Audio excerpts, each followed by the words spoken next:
Hey, good afternoon everyone, Tractorman 44 here. This is a major gnarly second log out of the one tree. This is going to make some good slab wood, really nice thick slab wood, because the sapwood all the way around is pretty much spalting and rotting 3.5 or 4 inches in all the way around. So there's only a small amount of heartwood that's good in this, and it's also so huge on this end, gets small in the middle, and kind of nasty on that end right there. If you take a look down there, you see I've got about an elevation of 5 inches just in order to get the grain centered up. So whatever we do get is going to be a reasonably centered grain material.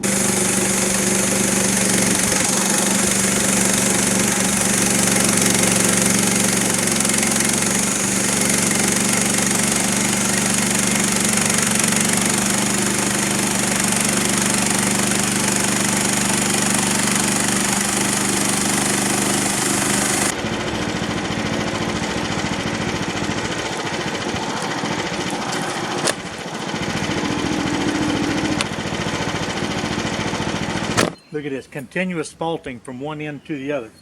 Spalting is the first stage of rot.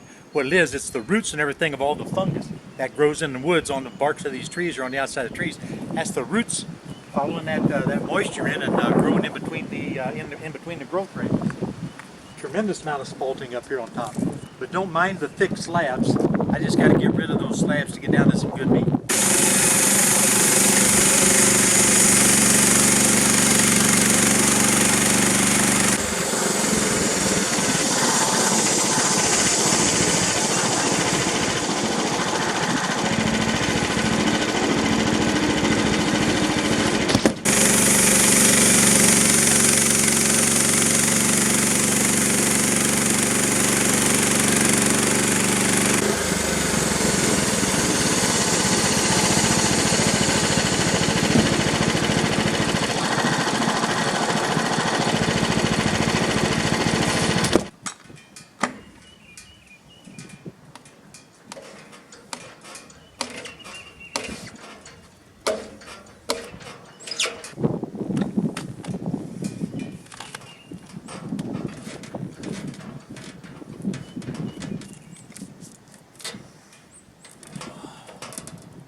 Okay guys, and I did something I know better. See how nice and thick this slab is right here? I should have known better. As soon as I realized it was going to run aground, I should have stopped, backed up, and took a little sliver off the top. At any rate, what happened was the arch above the blade only has so much clearance. And I kind of thought it was going to run aground, but I didn't think it would run aground so quick. And I needed to back up, and you have to be very gentle when you back up. I've done this a couple of times before. And what you need to do is you need to take your steel wedges, or Husqvarna wedges if you so desire, and drive them in this cant or into the saw kerf behind the blade and raise it up so you can back up about 3 feet, then you can back all the way out. I was being a little bit too big of a hurry. The missus is on her way home from work. Actually, she just busted me just now, and we're going to run to town, and I was kind of in a hurry to get this wrapped up. So haste makes waste, and now I got to take the time to get this thing out of here and back together. So don't do as I say, and definitely don't do as I do, guys. If you do, this is what's going to happen to you. Don't be impatient.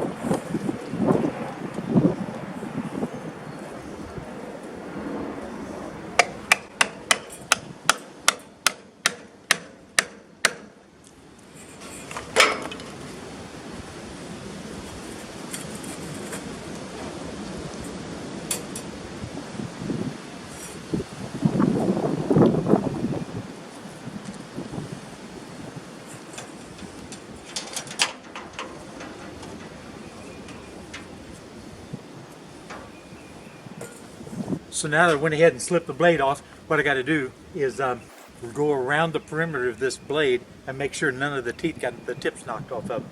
If more than 4 or 5 of them got the tips knocked off of them off of one side, it's just going to start dipping and diving. You don't want to do that. Better just go ahead and salvage the blade, sharpen it whenever you get the opportunity to sharpen it, put on a new blade and keep on going. And I'm going to check that real quick, and if it's okay, I'll put it on, we'll finish this up. Yeah, a quick inspection showed it to be pretty good. I'm going to go ahead and slip this back on and at least try to finish this, and if it does do any dipping, I'm going to change it. But the teeth look like they're pretty good. It just jumped right off and stopped. Sometimes I can put this blade on, makes me look like I know what I'm doing. Other times, really have to fight it. I don't know what the difference is either. Sometimes it just works.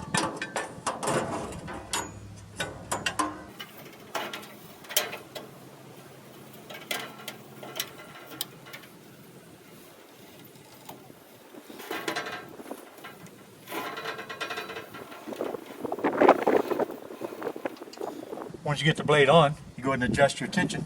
Rotate it the whole time you're adjusting your tension.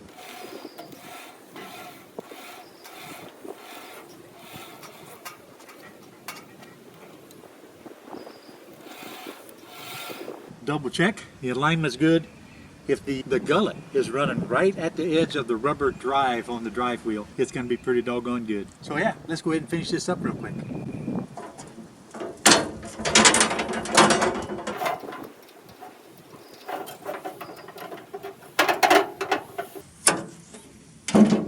Now I'm going to do what I should have done to begin with, and that's take a portion of this thickness off so it won't bottom out here on the saw head.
Well guys, I went ahead and got that blade out of there. That was entirely my mistake. I knew better, just wasn't paying that close of attention.